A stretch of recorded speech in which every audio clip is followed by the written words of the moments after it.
Welcome, it's Domain Dave from CheapWineFinder.com, like always, and we're starting the party season a little bit early. November and December, we go a little bit upscale. This one's not that upscale, but we try to do sparkling wines and maybe a little bit special wines. So here we're starting it off. We're starting off talking about Bubbly. And what do we have today? We have the Mumm Napa Blanc de Blanc. It's non-vintage. Mumm Napa is the California wine house, sparkling wine house of H Mumm, who has been in Champagne since 1827. They started making wines in Napa in, I think, 1983, so they've got some experience. And this is a wine I think I found it for $17.99, and this is not even, like November, London, November and December when there's sales on these wines. So this is a wine that's at least 50% cheaper than a standard Champagne entry-level wine. And this isn't exactly entry-level. The Mumm Napa Brut is their house style. That's their main wine, and that's 45% Chardonnay, 45% Pinot Noir, and 10% of a mix of Pinot Gris and Pinot Meunier. This Blanc de Blanc, and Blanc de Blanc means white wine from white grapes, is Chardonnay 90% and 10% Pinot Gris. Pinot Gris is exactly the same thing as Pinot Grigio. Gris is gray in French, Grigio is gray in Italian, and they're not talking about the grapes, they're talking about the leaves, some part of the leaves. Pinot Meunier, which is another Champagne, is Meunier is what's left over from the milling process when they turn grain into flour, and it kind of dusts everything, so everything's very farmer-like. It sounds great in French, but find out what it is, it's like, oh, okay. That's what we have. So this is their Mumm Napa Chardonnay wine, or white wine. They have extended triage. Triage is the second fermentation. They call it triage rather than second fermentation in France. This one's 18 months for second fermentation. And then they have aged wines, and this is non-vintage. They have vintage wine, and they have wines from special vineyards and special plots, and special, all the best plots all in one wine, all that type of thing. But this is their Chardonnay, and they Mumm Napa has a vineyard in Carneros, which is partly, it's a Napa. This one's a Napa because it's Mumm Napa, but Carneros is a little bit in Sonoma and mostly in Napa. And they have 50 different growers they buy from, which might seem like a lot, but like the leading Champagne entry-level wine has 100 different growers they buy from. Most Champagne houses don't have vineyards, or if they do, small vineyards, and they always buy grapes from somebody. So it's not a weird thing or like anything. Like in most wines, you're buying the grapes and the wine costs a lot of money. It's like, what are you doing that for? But in Champagne, it's just the way it is. So here we go. We got a wine from a Champagne house from France. And it's the Napa version of it. And it's less than 50%.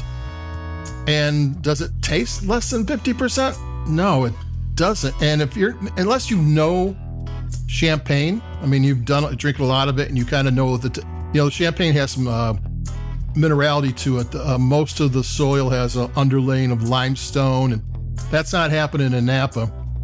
And it's cool weather. Napa tends to be a little warmer, though Carneros, if most of the fruits around Carneros, that's a cool weather place. So there are flavor hints for Champagne, but if you don't know that up front, and you had a blind tasting, and with a $45 entry-level Champagne, and you tried this $18 Napa one, you'd be hard-pressed to go, oh, I know for sure that one's Champagne and this one's not. I'm going to take a sip.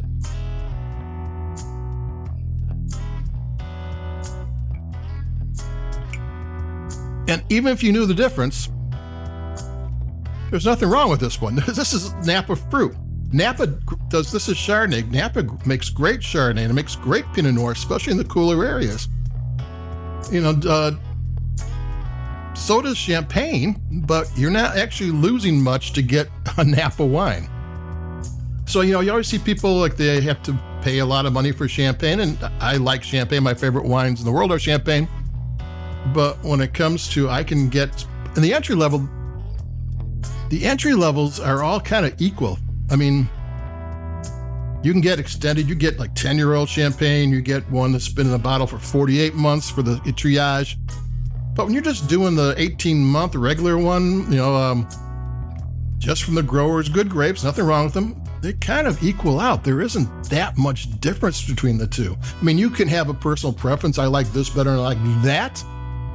But that's personal preference and not really, somebody else could have the exact opposite one and be equally right. That's one of those things. I'm going to take another sip because I've got Bubbly in my hand, so I'm going to drink it.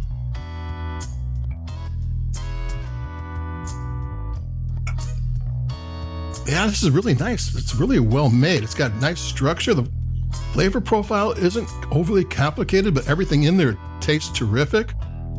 There's lemon and there's nectarine and there's green apple and there's Anjou pear and peach, and I'm getting a little creamy thing. I don't know if it's vanilla or cream. Maybe they did Anlis.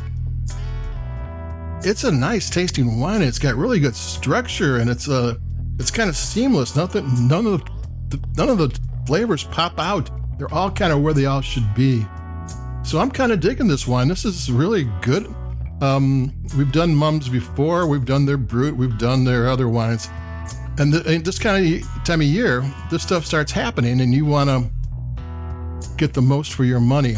And you might want to take a flyer on one of the, not that the American bubbly wines are bad too. They tend to be more expensive than the French ones for some reason. There's Schransberg and Gloria Ferrar and a couple of other ones, and they tend to be more expensive than the French versions are, or the French California outpost versions are.